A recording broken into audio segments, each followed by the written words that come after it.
Nyuma yuko ikipe ya Gisagara Volleyball Club ikoze amateka atarakozwe n'indi kipe mu Rwanda cyangwa mu karere k'Uburasirazuba, ikegukana umwanya wa gatatu mu irushanwa nyafurika ry'amakipe yabaye aya mbere iwayo, byatumye abantu benshi bagira amatsiko kuri uno mukino.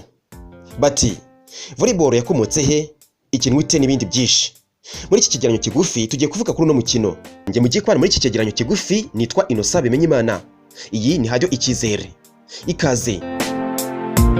Volleyball ni umukino wavumbuwe mu mwaka wa 1895. Uvumburwa na William Morgan. Ukinwa n'amakipe abiri, buri imwe ibagizwe n'abakinnyi batandatu. Bakoresha amaboko yabo mu guhererekanya umupira bagamije kuwuta mu kibuga cy'indi kipe bahanganye mbere yuko ugaruka mu kibuga cyabo. Kimwe n'indi mikino yose, volleyball nayo igira amategeko ayigenga. Mureke tuyavugeho. Hari saving. Iri tegeko rivuga ko umukinnyi agomba guserva umupira ari inyuma y'umurongo urangiza ikibuga, witwa end line. Umukinnyi kandi ashobora guserva umupira awucishije hejuru y'ukuboko cyangwa se munsi. Gusa munsi ntabwo bigezweho, ni gakondo. Irindi tegeko ni players cyangwa se abakinnyi.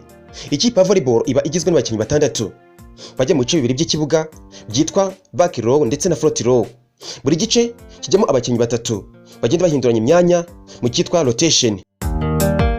Rotation iba igihe ikipe ibonye uburenganzira bwo guserva umupira, igakorwa mu buryo bwitwa clockwise, nka kuri urushinge rw'isaha rugenda. Umukinnyi wa volleyball nibura agomba kugira skills zikurikira: saving, setting, attacking cyangwa se spiking na blocking. Saving ni ubushobozi bwo kurenza umupira net cyangwa se urucundura aho kwe ku murongo witwa end line. Setting ni ubushobozi bwo kurerekanya umupira cyangwa se kuwupasa. Attacking cyangwa se spiking ni ubushobozi bwo kubita umupira wohereza mu kibuga cy'ikipe muhanganye. Blocking ni ubushobozi bwo kudefend umupira. Munyemerere iki kigeranyo kigufi nyihinira ngaha. Nge nitwa Innocent Bimenyimana, iyi ni hajyo icyizere. Ndabashimiye.